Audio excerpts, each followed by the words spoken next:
বন্ধুরা, আজকে তোমাদের ভাই মাস্টার হয়ে গেছে। এতদিন ছিল মেকানিক ভাই, আজকে হচ্ছে মাস্টার ভাই। বলো কি করে? কারণ আজকে তোমাদের ভাই শুধু প্র্যাকটিক্যালি নয়, থিওরি এবং খাতা পেনে তোমাদেরকে বোঝাবে। আর এমনই একটা জিনিস বোঝাবে যা আজ পর্যন্ত কোনো ইঞ্জিনিয়ারিং কলেজের মাস্টাররাও তোমাদেরকে বোঝায়নি। তো চলো বেশি লেট না করে, সময় নষ্ট না করে চলে যাই সরাসরি কোথায়? ক্লাসে। আজকে ক্লাস করতে হবে না, আগেই বলেছি তোমাদের ভাই আজকে মাস্টার ভাই হয়ে গেছে। তো চলো এই মাস্টার ভাইয়ের ক্লাস দেখা যাক কেমন এবং কি কি হতে চলেছে আজকের ক্লাসে। ক্লাসে সবাই অ্যাটেন্ড করবে কিন্তু। চলো দেখা যাক আজকের বিষয়। আজকের ভিডিওতে তোমাদের মাস্টার ভাই তোমাদেরকে বোঝাবে কনভার্টার নিয়ে। কনভার্টার নামটা তোমাদের শোনা শোনা মনে হচ্ছে। হ্যাঁ, কনভার্টার মানে হচ্ছে কনভার্ট করা। কনভার্ট করা কি কনভার্ট করে? না, কনভার্ট হচ্ছে আমাদের 48 ভোল্ট, লেখাটা একটু 19-20 হচ্ছে, বাংলা ভালো যদিও বা লিখতে পারি না ঠিক মতো। তো 48 ভোল্ট থেকে আমাদের কিসে কনভার্ট করে? 12 ভোল্ট। আর একটা কথা বলবো, এটা কিন্তু সম্পূর্ণ ডিসি টু ডিসি। জি হ্যাঁ, 48 ভোল্টটাও আমাদের ডিসি, আর যেটা কনভার্ট করছে ডিসির থেকে ডিসি কনভার্ট করছে, যার জন্য আমরা অনেক সময় বলে থাকি কনভার্টারকে ডিসি টু ডিসি কনভার্টার।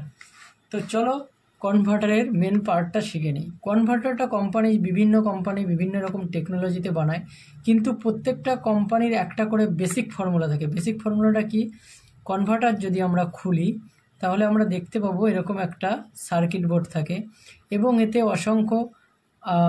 অসংখ্য কম্পোনেন্ট দেওয়া থাকে। ট্রান্সফরমার থাকে, ডায়োড থাকে, রেজিস্টার থাকে, মসফেট থাকে, ইটিসি বিভিন্ন রকম থাকে। তো একদিকে থাকে আমাদের প্লাস ইনের, আর একদিকে থাকে প্লাস ইন, আর একদিকে হচ্ছে মাইনাস ইন। তো যেখানে আমাদের ইনপুটের প্লাস মাইনাস থাকবে ওখানে আমাদের দিতে হবে 48 ভোল্ট পজিটিভ আর 48 ভোল্ট নেগেটিভ। অপর দিকে আমাদের থাকে 12 ভোল্ট কনভার্ট হয়ে, যেহেতু 12 ভোল্ট হচ্ছে তো 12 ভোল্টের পজিটিভ, আর এদিকে হচ্ছে 12 ভোল্টের নেগেটিভ। আর কমন যে বেসিক ফর্মুলাটা থাকে সেটা কি হয়? এখানে একটা ট্রান্সফর্মার লাগানো থাকে বড়। প্রত্যেকটা যে কোম্পানি করুক না কেন, প্রত্যেকটা ট্রান্সফরমারের টোটাল 12টা করে পিন থাকে। এই 12টা পিনের মাধ্যমে সার্কিট বোর্ডের সঙ্গে কানেকশান হয়ে বিভিন্ন জায়গায় কানেকশান হয়ে যাচ্ছে। এর অর্ধেকটা পিন থাকে 48 ভোল্টের, আর বাকি অর্ধেকটা থাকে 12 ভোল্টে। তো এই 48 ভোল্টটাকে নিয়ে পার্টসের মাধ্যমে বিভিন্ন রকম ক্রিয়াকলাপ হয়। আমি এখন অতটা ডিটেলসে যাচ্ছি না, পরের একটা ভিডিওতে কম্পোনেন্ট নিয়ে ডিটেলসে আমি তোমাদেরকে বোঝাবো। তো আপাতত শর্টে বলে দিই, এই যে কনভার্টারের অর্ধেক ট্রান্সফরমার থাকে 48 ভোল্ট, আর এটাকে কনভার্ট করে কয়েলের মাধ্যমে পরে এখানে আমাকে 12 ভোল্ট বের করে দেয়। এবং 12 ভোল্ট যখন বের করে তখন এর আউটপুটে আমাদের যে পয়েন্ট থাকে সেই আউটপুটে পয়েন্ট কিন্তু আমাদের 3টে থাকে। তো আউটপুটের এবার এটা গেল সার্কিট বোর্ডের কানেকশান। কিন্তু মেইনলি তোমরা হয়তো আমাকে এখন একটা প্রশ্ন করবে যে স্যার আপনি ভুল বলছেন। কি ভুল বলছেন? কারণ কনভার্টারে তো আমরা দেখেছি স্যার 3টে পয়েন্ট আছে। সাধারণত কনভার্টারে আমাদের এরকম 3টে পয়েন্ট থাকে। তাহলে স্যার কি করে বলছেন আপনি যে ইনপুটে 2টো থাকে আউটপুটে 2টো থাকে? হ্যাঁ, তোমরা ঠিকই বলেছো, কিন্তু অ্যাকচুয়ালি কোম্পানি তাদের প্রোডাকশানের খরচ বাঁচানোর জন্যে এই 4টে তার মাইনাস করে 4টে তার ডিভাইডেড করে আমাদের 3টে তারে নিয়ে আসে। প্র্যাকটিক্যালি আমি তোমাদেরকে কনভার্টার দেখাবো এখনই। তাতে কি হয়, এই যে কনভার্টারের পুরো বাইরের যে আবরণ বাস্কটা থাকে এর একটাতে থাকে রেড পজিটিভ 48 ভোল্ট, আর একটা থাকে ব্ল্যাক 48 ভোল্ট নেগেটিভ। এই দুটোতে আমাদের 48 ভোল্ট ইন হয়, এই দুটোতে আমাদের ইন হচ্ছে। আর এইটা থাকে আমাদের yellow colour, YELLOW yellow colour. এটা দিয়ে আমাদের 12 ভোল্ট আউটপুট হয়, 12 volt output, OUT put, output হয়। এবার ঘটনা হচ্ছে তাহলে তোমাদের মাথায় প্রশ্ন থাকতে পারে, যেহেতু 4টে তার থেকে 3টে তারে চলে আসলো, তাহলে এটাতে যদি আমরা 12 ভোল্ট পজিটিভ নিই, তাহলে নেগেটিভটা কোথায় নেব? এখানে তো আমি লিখে দিয়েছি 48 ভোল্ট নেগেটিভ, এটা লিখেছি 48 ভোল্ট পজিটিভ। তাহলে এটা যদি আমাদের 12 ভোল্ট পজিটিভ হয়, তাহলে আমি নেগেটিভটা কোথায় পাবো? হ্যাঁ, নেগেটিভটা হচ্ছে এই ক্ষেত্রে কিন্তু যখনই আমরা এই ফেস নেগেটিভ যেটা থাকে আমাদের ব্ল্যাক কালার, ওটা কিন্তু বোথ থাকে, মানে কমন থাকে। ব্ল্যাকটা অ্যাকচুয়ালি কমন, এটা আমরা পজিটিভের ক্ষেত্রেও নিতে পারি কমন, আবার এদিকে 12 ভোল্টের ক্ষেত্রে আমরা কমন নিতে পারি। তার জন্য কোম্পানি কি করেছে, তাদের খরচ বাঁচানোর জন্য বা ম্যানুফ্যাকচারিং সুবিধার জন্য, দেখার সুন্দরের জন্য, এখানে একটা তার আমাদেরকে উড়িয়ে দিয়েছে 12 ভোল্টের নেগেটিভ, কারণ এটা আমাদের কোনো কাজে আসে না। সেই ক্ষেত্রে কি করেছে, যখন আমরা ইন করছি এই মাইনাসটা কিন্তু আমরা কমন দিচ্ছি, মাইনাসটা আমাদের 48 ভোল্ট কমনই থাকছে, 12 ভোল্টের ক্ষেত্রেও কমন, 48 ভোল্টের ক্ষেত্রে কমন, কিন্তু ইন হচ্ছে 48 ভোল্ট রেড দিয়ে আর আউটপুট হচ্ছে ব্ল্যাক দিয়ে।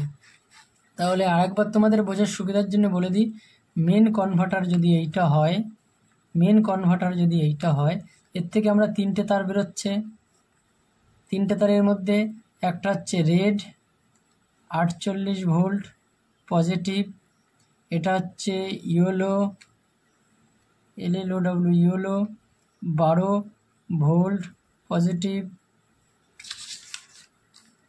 আর আরেকটা হচ্ছে ব্ল্যাক, এটা হচ্ছে 48 ভোল্ট নেগেটিভ, বলতে পারো 12 ভোল্টও নেগেটিভ, মানে 48 ভোল্টও নেগেটিভ, 12 ভোল্টও নেগেটিভ, এটা হচ্ছে কমন। আর 48 ভোল্টে আমাদের ইন হবে আর 12 ভোল্টে আমাদের আউট হবে। এটা হলো মেন থিওরি আমাদের বেসিক। এখন আমি তোমাদেরকে প্র্যাকটিক্যালি কনভার্টারটাও দেখাচ্ছি। দেখো একদম সেম ফর্মুলা, এখানে যেরকম 3টে ছিল, এই দেখো এটা হচ্ছে আমাদের প্র্যাকটিক্যালি এই যে 48 ভোল্ট, এটা দিয়ে রেড 48 ভোল্ট ইন হচ্ছে, এই ব্ল্যাক কালার এটা কমন, 48 ভোল্টের ক্ষেত্রে আমাদের ব্ল্যাক কমন থাকবে, 12 ভোল্টের ক্ষেত্রে আমাদের ব্ল্যাকটা কমন থাকবে। এই 48 ভোল্ট দিয়ে ইন হচ্ছে আর এটাতে আমাদের আউট হচ্ছে। আর এর ভিতরে যে ফাংশনগুলো আমি এখানে সার্কিট বোর্ডে তোমাদেরকে দেখিয়েছি, ট্রান্সফরমার এটিসি থাকে, এটা আমি একদিন খুলে তোমাদেরকে দেখাবো ডিটেলসে। তো আপাতত ভিডিওটা অনেক লম্বা হয়ে যাবে, সেই জন্য এইটুখানি করা। তো এইখানে 48 ভোল্ট ইন হচ্ছে এটা কমনের মাধ্যমে, আর আউটপুট হচ্ছে 12 ভোল্টের মাধ্যমে, আর কমনটা কমনই থাকে। তো এটা হচ্ছে। আর একটা বিষয়, কোম্পানি একটা সুবিধার জন্য, শর্ট সার্কিট বাঁচানোর জন্য কোম্পানি আমাদেরকে এখানে একটা ফিউজ লাগিয়ে দিয়েছে। তোমাদেরকে আমি ফিউজটা দেখাচ্ছি। দেখো এই ঢাকনার মধ্যে এখানে একটা কাচের টুকরো তোমরা দেখতে পাচ্ছ, এটা অ্যাকচুয়ালি ফিউজ। এই ফিউজের মধ্যে দেখো একদম সূক্ষ্ম একটা তার দেখা যাচ্ছে, সরু তার, যেটা দুটো জয়েন্ট থাকে, এর মাধ্যমে লাইনটা পাস করে। এটা 1 অ্যাম্পিয়ারের থাকে। কোনো কারণবশত লাইন যদি শর্ট সার্কিট হয়ে যায়, তো আমাদেরকে এই ফিউজটা পুক করে উড়ে যায়, যাতে করে আমাদের কনভার্টারটা যাতে না পড়ে, সেই সেফটির জন্য কোম্পানি এইটা করে দিয়েছে। তো কিছু কিছু কনভার্টারে, লোকাল কোম্পানির কনভার্টারের ফিউজটা থাকে না, বাকিগুলোই ফিউজটা থাকে। তো আজকে আর ভিডিও বেশি কিছু বলবো না, আজকের ভিডিও এই পর্যন্তই। আবার আগামী দিনে এর ডিটেলস সার্কিট বোর্ডের ভেতরে কী আছে না আছে খুলে ডিটেলসে আলোচনা করব। ভিডিওটা তোমরা সম্পূর্ণটা আশা করি দেখেছো। তো ভিডিওটাতে আমি তোমাদেরকে বোঝানোর চেষ্টা করেছি। এখন তোমরা যদি কতটা বুঝেছো আমি জানি না। যদি বুঝতে অসুবিধা হয় তো অবশ্যই কমেন্ট করবে, কোন জায়গাটা বুঝতে পারোনি সেই জায়গাটা বলবে, আমি পুনরায় আরও ইজি থেকে ইজিভাবে তোমাদেরকে বোঝাবো। এবং আগামী দিনে সার্কিট বোর্ড খুলে কোথায় কত ভোল্ট থেকে কত কনভার্ট হচ্ছে, একদম পুরো ডিটেলসে আরও সহজভাবে তোমাদের মেকানিক ভাই তুলে ধরবে তোমাদের সামনে, যাতে করে তোমাদের কাছে জিনিসটা পুরো পরিষ্কার হয়ে যায়। আর এত সহজভাবে প্র্যাকটিক্যালি থিওরি আগে কোথাও তোমরা পাবে না, শুধুমাত্র এই মেকানিক্যাল ওয়ার্ল্ড চ্যানেলে।